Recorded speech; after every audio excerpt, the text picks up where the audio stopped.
Welcome. So today we will be solving some more problems on centrifugal pump. Third one, a centrifugal pump discharges 0.15 meter cube per second of water against a head of 12.5 meter. The speed of the impeller being 600 rpm. The outer and inner diameter of the impeller are 50 cm and 20 cm respectively. The vanes are bent back at 35 degrees to the tangential at the exit. If the area of flow remains 0.07 square meter from inlet to outlet, calculate first thing the manometric efficiency of the pump, the vane angles at the inlet, then at last the loss of head at inlet to the impeller when the discharge is reduced by 40% without changing the speed. Let us list out what is given in this problem. So we are given with a centrifugal pump, right, of which we have discharge given as 0.15 meter cube per second, and then we are given with the head against which it is working, that is the manometric head 12.5 meter, then speed is being given 600 rpm, right. Then he says the inner and outer diameters, right, that is d1 is 20 centimeter, which becomes 0.2 meter, d2 the outer diameter is 0.5 meter, that is 15 centimeter, and he says the vanes are bent back, that means these are backward curved vanes, that is beta 2 is 35 degrees, right. And at last he says area of flow remains same from inlet to outlet, that is AF, flow area is 0.07 meters square. Now what is being asked? First thing he is asking us is the manometric efficiency. This is the ratio of manometric to the Euler's head, right. Second thing he is asking us is vane angle at the inlet, that is beta 1, and third one is head loss, right, H. When there is reduction in the discharge, Q becomes 0.6 Q actual. Okay, so if discharge is reduced by 40%, then it becomes 60% of the original. We should calculate what is the head loss in that case, right. So this is the problem. So first let us draw the inlet and outlet triangles, right. The inlet triangle will be like this, the radially outward machine as centrifugal pump is. So these are the inlet and outlet velocity triangles, right. So let us start with the calculations. So now since we are given with speed and diameter, so let us start with by calculating the tangential blade speed, right. Okay, so let us say u2 is equal to pi into d2 into n divided by 60, that is pi into what is d2, d2 is 0.5 meter into n is 600 divided by 60. So upon calculation u2 becomes equal to 15.7 meter per second. So this is the blade speed at the outlet. Similarly, u1 is pi into d1 into n divided by 60, that is pi into 0.2 into 600 divided by 60. This becomes 10 so this becomes 6.28 meter per second clearly. So now let us calculate the velocity of flow, that is the flow velocity. Since we are given the discharge, it is easy to calculate the flow velocity. We are also given flow area, right. So we know that Q is equal to Vf into AF, right. So therefore Vf is equal to Q by AF, that is Q is given as 0.15 meter cube per second divided by 0.07 meter square, right. So this becomes flow velocity becomes 2.14 meter per second is the flow velocity, which is constant throughout, isn't it. Then similarly from velocity triangles, that is the outlet velocity triangle, we know the common equation. VU2 is U2 minus VF cot beta 2. So we can write it directly because we have been using this quite extensively now. So let me substitute. This becomes 15.7 minus 2.14, which is VF, into cot 35, which is the given outlet blade angle. So VU2 becomes equal to 12.64 meter per second. Right? So this is the VU2 value. Now, coming to the manometric efficiency, first one. Manometric efficiency is defined as the ratio of manometric head to the Euler's head. Let it be equation number 1. We know the manometric head already, which is given directly. So to calculate Euler's head, which we know the formula for, right? To calculate HE, let me say, we know that HE, that is Euler's head, is equal to U2 VU2 divided by G.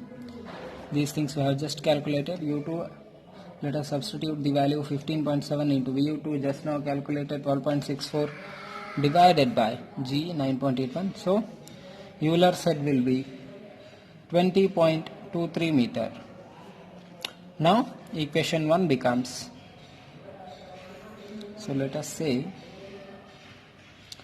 manometric efficiency is equal to HM, which is 12.5 meter, which is given, divided by 12.23 meter. So manometric efficiency becomes 61.8%. So that is our first answer. So moving to the next one. Second thing he is asking is to find the blade angle. To find the blade angle at inlet. Blade angle at inlet, that is beta 1, right? So from triangle, inlet velocity triangle, it is quite easy. Considering the tan beta 1 is equal to VF divided by U1, right? So we know both these. So beta 1 is equal to tan inverse of, you know the VF value, which is 2.14 divided by 6.28. So we will get beta 1 as, upon calculation, 18.82 degree. Right? Proceeding further, we are given that the head loss, the condition given is the discharge in the first case will be 40% less. 40% less means it will be 60% of the actual discharge. Let us consider this case as Roman 1, right? So Qi or Q rho 1 is equal to 0.6 times the actual discharge. The actual discharge is given to be 0.15 meter cube per second. So in this case, let us consider the discharge will be 0.09 meter cube per second. So for this case, this is the actual discharge. He also says without reducing the speed. That means N is fixed, 600 rpm. Now what happens when I reduce the discharge, right? So when I reduce the discharge, obviously Q is related to flow velocity also, isn't it? So let us say VFI is equal to, say let VF1I is equal to QI by AF. AF is remaining same throughout, that is the given condition. So it becomes, let us substitute 0.09 divided by the area given is 0.07, therefore VF1I, that means the flow velocity at inlet for this case will be 1.286 meter per second. Right. Now we need to calculate what is the head loss, right, for this case. Now let us discuss what happens when VF reduces. So this is our, if this is our velocity triangle at the inlet, okay, just observe clearly here. So radially outward machine, so this is VR1 at an angle beta 1, this is V1 which is equal to VF1, right? Let this be U1 where VU1 is equal to 0, isn't it? Now, according to this condition, just since I reduced the discharge, what did I lose? I lost some of the VF. That means the initial VF, sorry, let me name it ABC, right? So the AC length gets reduced, isn't it? The actual AC is VF1, but this gets reduced. Let us say this gets reduced up to a point of D. That means now what is the VF value for this case? It is CD and not the AC. Okay, this is CD. This is the actual VF. So according to that, let me modify the triangle. So if I can modify the triangle according to that, my triangle will be, let this be point E. Okay, now the actual triangle, the triangle for this case will be, the triangle for this case will be, for the reduced case, what is it? It will be DEC. If you can clearly see, DEC is the triangle for this case. Now let us calculate the head loss according to. Now let us see. So what is the total head loss? Head loss at inlet will be equal to the change in the tangential speed, that is change in UN, delta U1 square divided by 2G, as we can write in terms of the pressure, sorry, velocity head. So that is, what is the change here? It is BC minus EC, right?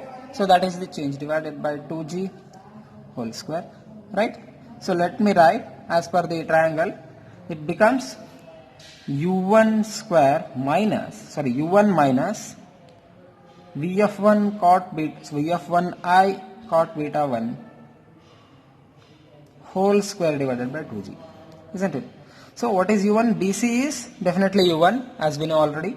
What is this EC? EC, now I am expressing this as VFI1I into cot beta 1. This is the cot beta 1, right? Into VF1I.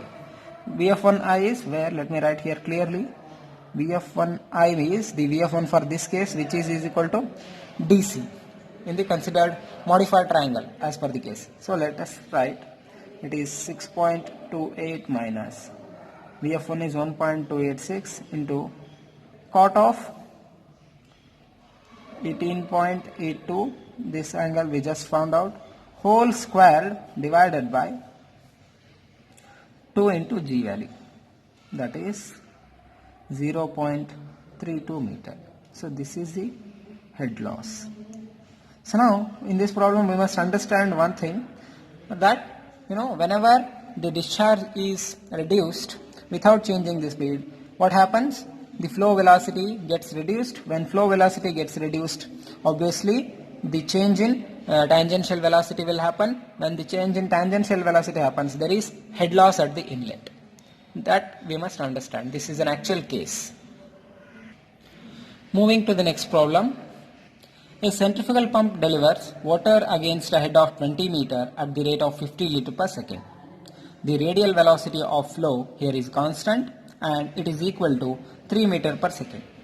The blades are radial and the pump runs at 1440 rpm. Compute the diameter at the tip and the corresponding width of the impeller. So this is again a simple problem given on a simple condition. Let us see what is given. So let us write what is given. A given is case of a centrifugal pump here, right? Then he says it is working against a head of 20 meter. So that means the manometric head given here is 20 meter. Then he says it is giving out a discharge of 50 liter per second. 50 by 1000 is 0.05 meter cube per second. And then he says the radial velocity of flow, which is Vf1, is constant throughout. That is Vf1 is equal to Vf2 is equal to Vf. Its value is 3 meter per second. And similarly he says the blades are radial. That means, so even at outlet also the blades are radial. That is V2 is equal to, VR2 is equal to Vf2. Understood? Now let us modify this. He says the speed is 1440 rpm, right? Beta 2 is 90 degree. When I say VR2 is equal to Vf2, This is the condition for radial blades as we discussed in the HQ characteristic curves, isn't it? So now what is it trying to ask us? It's trying to ask us the diameter at the tip diameter, that is D2, and the corresponding width of the impeller, that is B2. B is generally considered as the impeller width. So at the outlet it is B2. Now let us make an assumption very early in this problem. Here in this problem we assume that since no losses are mentioned,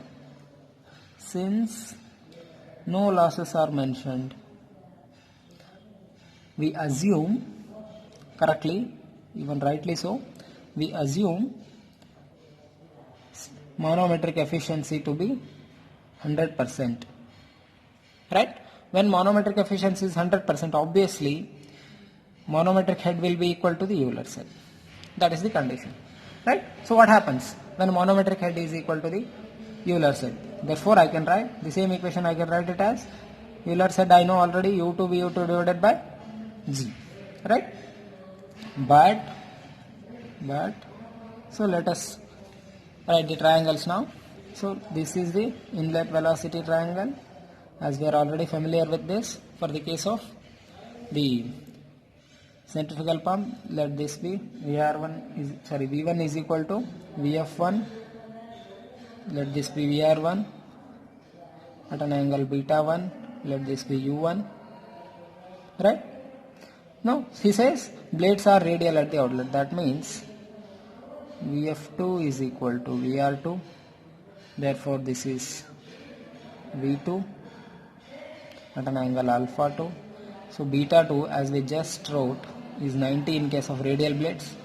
So here what happens? There is U2 which is also equal to VU2. Right? That is the condition. U2 becomes equal to VU2 here. Now that condition we must observe here. So in this formula U2 is equal to VU2. Then what happens? From triangle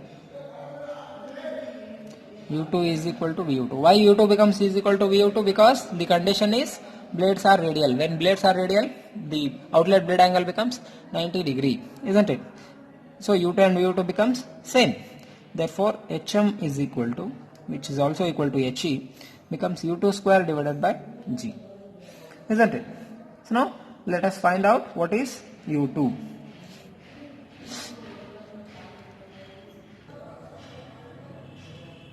Now the U2 is equal to square root of G into HE. HE is not given to us, but instead HM is given, right, in the problem. So I can replace that. So it becomes square root of G is 9.81 into, what is the manometer head it is working against, 9.81. So 196.2. So square root of 196.2 is obviously 14.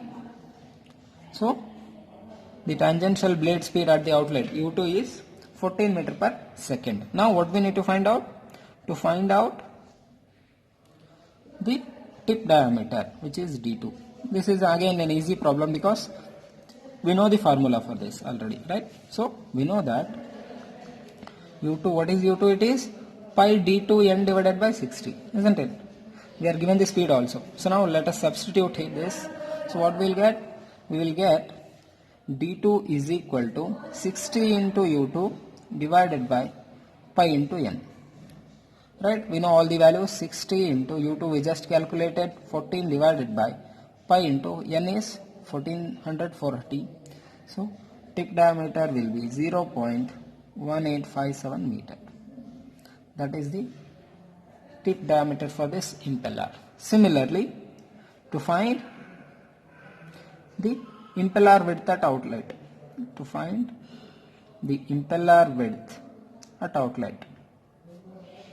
so let us say B2.